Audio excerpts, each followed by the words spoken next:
Si je vous dis Monopoly, à quoi pensez-vous immédiatement? Là, sans réfléchir, la première chose qui vous vient à l'esprit. D'après mon expérience personnelle, j'en ai souvent entendu parler en des termes peu élogieux. Et si vous voulez mon avis, certaines et certains d'entre vous aussi. J'en ai moi-même longtemps parlé en des termes que la morale et YouTube réprouvent. Si vous voulez encore mon avis, certaines et certains d'entre vous aussi. D'ailleurs, je vous saurais gré de m'épargner vos commentaires fleuris à ce sujet. S'il y en a encore pour qui Monopoly rime avec souvenirs d'enfance, dimanche pluvieux en famille ou engueulade avec la fratrie, pour la majorité des férus de jeux de société, Monopoly est surtout le symbole d'un temps révolu, d'un jeu passéiste dont les défauts sont si nombreux et rédhibitoires qu'ils ne veulent même pas en entendre parler. Il est pour beaucoup le jeu dont on ne doit pas prononcer le nom. En parler, c'est être instantanément frappé du sceau de l'infamie.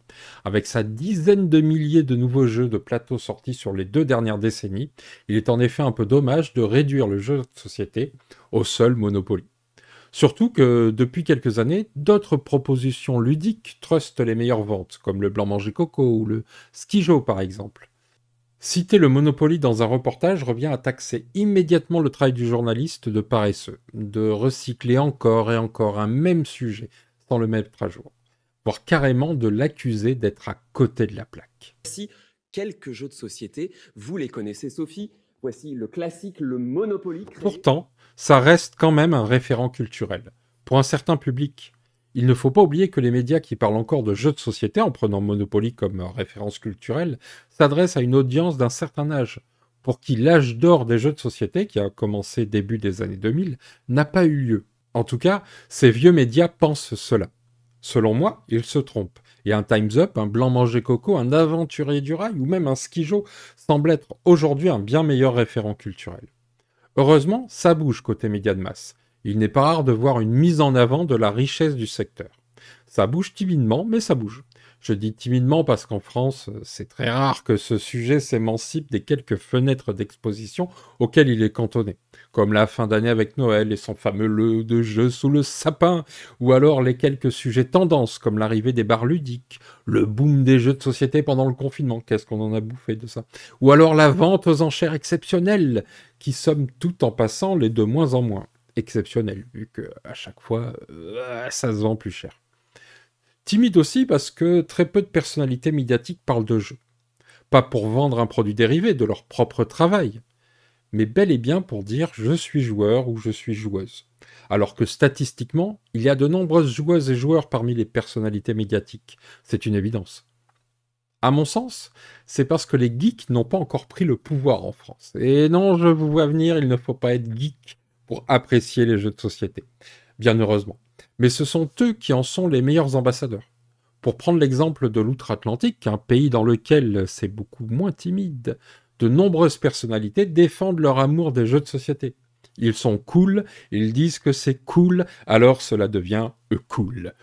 Now, talking of successful comedians, Reginald Watts, I have a bone to pick with both you and Thomas, because I happened to see a picture the other day that the pair of you were enjoying a Monopoly game with Sir Patrick Stewart, and I was not involved in this. De là à dire qu'en France, pays leader européen du marché des jeux de société, on n'arrive pas à améliorer l'image des jeux de société. Sommes-nous vraiment incapables de faire évoluer cette image de l'enfance ou de l'insouciance qui lui colle inlassablement à la peau? Car si de nombreuses personnes n'osent pas en parler, c'est bien qu'il y a une sorte de gêne. Une crainte de perdre sa propre crédibilité auprès de ses interlocuteurs, m'a-t-on quelquefois raconté. Comme ce vétérinaire ou ce major de la police nationale lors d'une de mes nombreuses soirées jeux.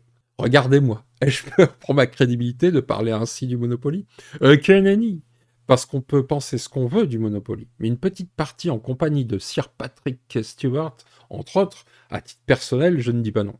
Pas uniquement pour le prestige des invités d'ailleurs, mais parce que de nombreuses critiques sur le Monopoly sont infondées. Comme on l'a vu précédemment, il y en a qui sont légitimes et réelles, son côté passéiste peut-être, mais d'autres sont plus du fantasme ou du souvenir déformé. Prenons un exemple de critique soumis à discussion. Son fameux temps de jeu interminable. Alors oui, le record de la partie de Monopoly la plus longue est de 70 jours consécutifs. Donc oui, dans certaines conditions, en effet, c'est peut-être un poil trop long. Mais si on applique réellement les règles, les vraies, alors une partie dépasse rarement les 1h30, 2 heures maximum. Encore moins si l'on joue avec une des nombreuses itérations récentes qui tendent à coller plus à l'ère du temps, car oui, le Monopoly est d'un autre temps. Un autre temps où la manière de pratiquer le jeu était différente. C'était un temps de la transmission. La lecture de règles n'était pas encore un loisir comme un autre. Oui, ne faites pas la moue, il y a des personnes qui pratiquent ce loisir-là le soir avant de s'endormir. La sacro-sainte règle n'était pas brandie comme garante de l'expérience ludique. Non, donc les règles étaient approximatives. Et c'était très bien comme ça. Souvent même, elles évoluaient pour aller dans le sens des envies des joueuses et des joueurs, jeunes, voire très jeunes. Qui, dans son enfance, n'a pas rajouté ce point de règle, ou bien celui-là, pour faire durer ce moment ludique et de partage le plus longtemps possible, afin que tout comme cette phrase, cet après-midi jeu ne se finisse jamais. Qui ?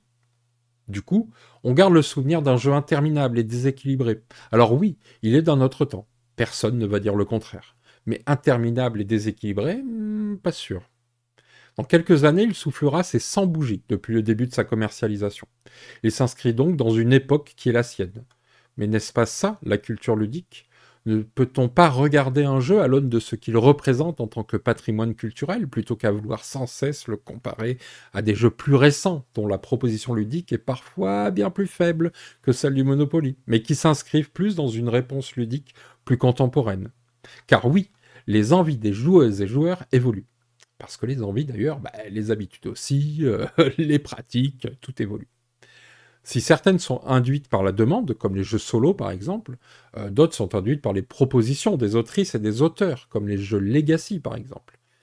Car un jeu de société, à la différence du jeu dit libre de la petite enfance, c'est une proposition ludique faite d'un ensemble de mécanismes dont le fonctionnement nous est défini par les règles. Dans le cas qui nous intéresse ici, ce qui définit le déroulement du Monopoly, c'est le hasard induit par le lancer des dés, les enchères, les échanges, le commerce et le jeu de parcours. Et c'est, selon moi, cette mécanique qui semble éculée, le parcours. C'est vrai que cela peut parfois faire vieux jeu. J'avoue que dans les protozones des festivals de jeux, quand sur une table il y a un jeu de parcours, j'ai tout de suite, comme qui dirait l'autre, un mauvais a priori que je combats systématiquement. Enfin, j'essaie. Car c'est idiot d'avoir un a priori négatif. Juste à l'odeur, comme si la culture ludique pouvait se sentir à la proposition ludique du prototype. Bon, parfois le nez ne tout trompe pas. Et pourtant, s'il y a bien une mécanique qui est injustement sous-utilisée dans les jeux récents, c'est bien celle-là. Elle offre tellement d'opportunités ludiques intéressantes. Alexander Pfister, par exemple, ne s'y est pas trompé d'ailleurs en l'utilisant plusieurs fois dans ses jeux. Great Western Trail, Maracaibo, de très bonnes réussites. J'aurais pu citer Teotihuacan de Tassigny, plus proche de la proposition du Monopoly d'ailleurs. Ou alors le Parks de Haut-du-Bon, proposition totalement différente. Et oui, Teotihuacan est plus proche du Monopoly que vous le pensez. En effet, cela ne date que de seulement 120 ans.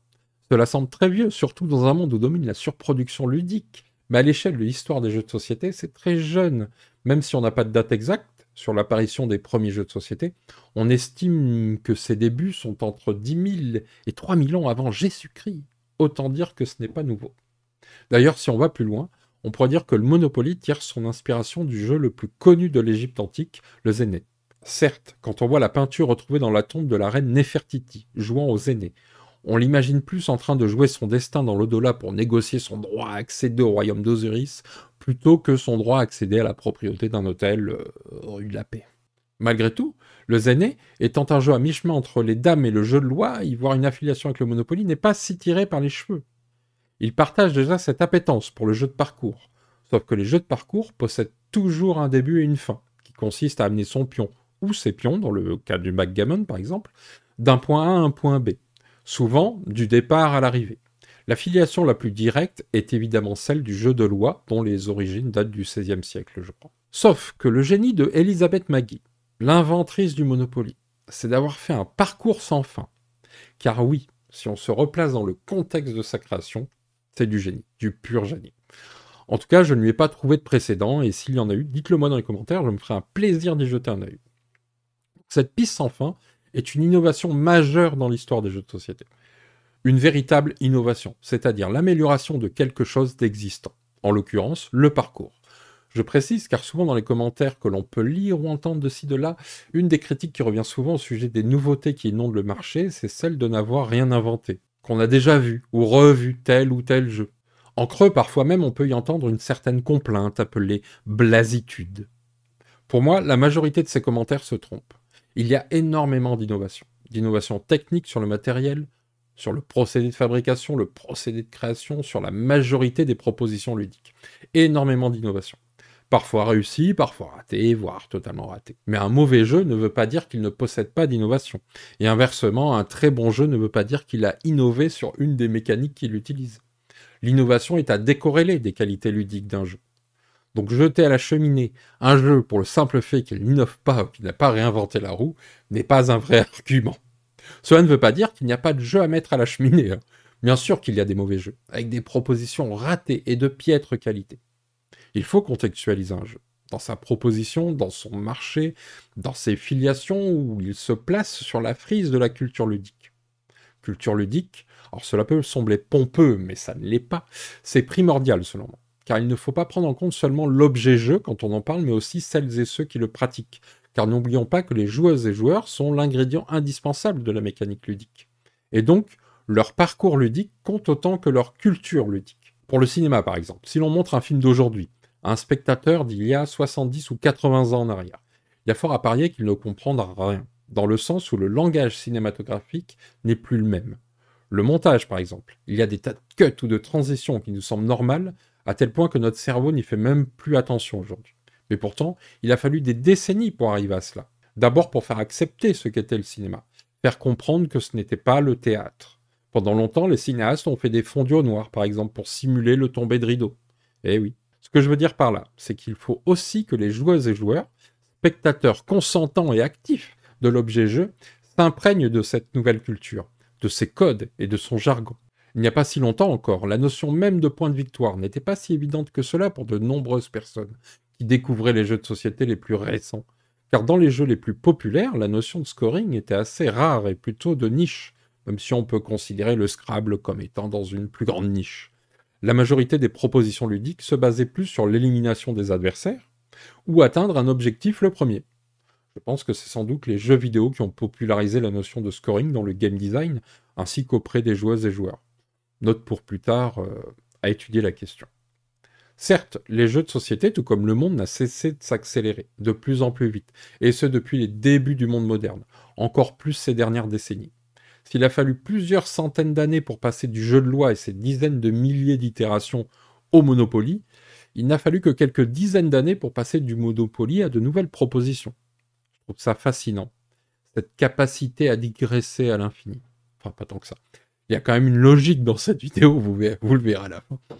Enfin, si je me suis un peu emballé sur le jeu de parcours, il y a une autre dimension très présente dans le Monopoly, c'est le lancer de dés et le hasard qui en découle. Fun fact d'ailleurs, le mot hasard vient de l'arabe, et il signifie à l'origine le mot dé, jusqu'au XIIe siècle à peu près. Le hasard est autant décrié qu'apprécié par les joueuses et joueurs. À titre personnel, je n'aime pas trop le hasard comme mécanique principale dans les jeux. Mais j'en comprends l'intérêt ludique, et pourquoi cela peut être autant apprécié. L'intérêt ludique est celui de créer une tension sous forme de danger, liée à l'imprévisibilité de la chose, mais aussi de créer la surprise et l'excitation qui en découle. Il faut qu'il se passe quelque chose, et le hasard y répond. Cela retranscrit très bien l'absence de contrôle que nous avons dans nos vies d'êtres humains. Le hasard est aussi apprécié parce qu'il nivelle les capacités des uns et des autres. Les enfants peuvent alors jouer avec leurs parents, qui peuvent perdre sans prendre le risque de blesser leur ego d'adulte. Ce n'est pas ma faute si j'ai perdu, c'est le hasard. Cela vient résoudre des tas de freins que peuvent avoir une partie du grand public qui ne pratique pas ou peu les jeux de société. Si on prend un énorme succès populaire et récent, le Ski-Jo d'Alexander Bernhardt, il coche toutes les cases précitées. Lui aussi tire ses origines d'un jeu traditionnel, dit jeu du golf. Comprenez par là que les origines sont méconnues, qu'il n'y a pas de brevet, et donc que c'est dans le domaine public. Éditeurs, faites-vous plaisir. Bon, d'ailleurs, ils ne se sont pas privés. Intéressant d'ailleurs de voir qu'après un tel succès, l'auteur Alexander Bernhardt, qui est aussi l'éditeur, avec Magillano, sa maison d'édition, se soit lancé dans une nouvelle version, appelée Ski-Jo Action, qui ne pouvait que décevoir tant elle ne répondait pas du tout aux attentes de celles et ceux qui avaient apprécié le Ski-Jo. C'est clairement ne pas comprendre ce qui a fait les qualités de son jeu et son succès. Pourtant, la méthode de création est la même. Skijo Action est une variante du Skijo, adaptée d'une variante appelée Cambio ou Cactus du traditionnel jeu du golf. Si c'est dans les vieux pots qu'on fait les meilleures confitures, ce n'est pas forcément dans les vieilles mécaniques qu'on fait les meilleurs jeux. Et puis pour un éditeur dont l'ambition affichée est de développer des idées de jeux, gageons que son exploration du Wikipédia des jeux traditionnels nous offrira quelques pépites oubliées.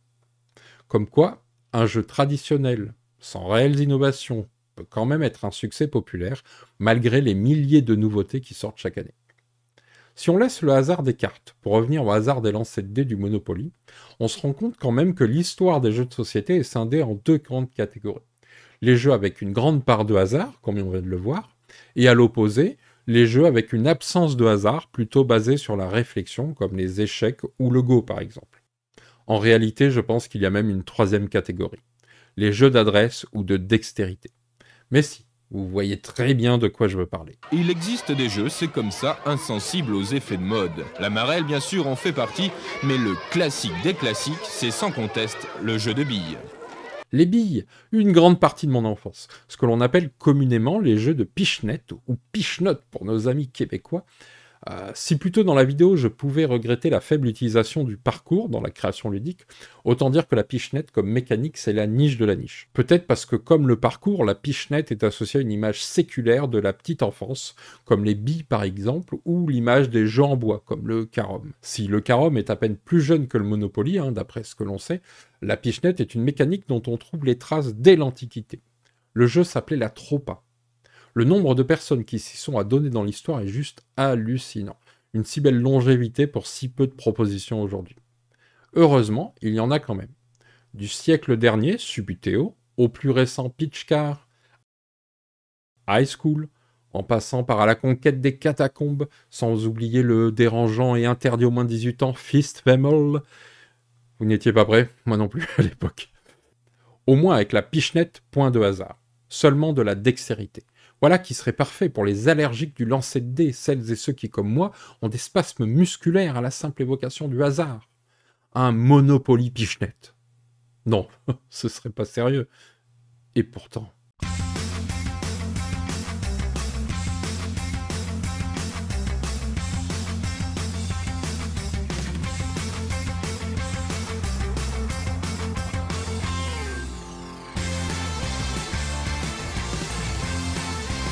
Le 27 octobre 2023, Hasbro a annoncé le Monopoly Knockout.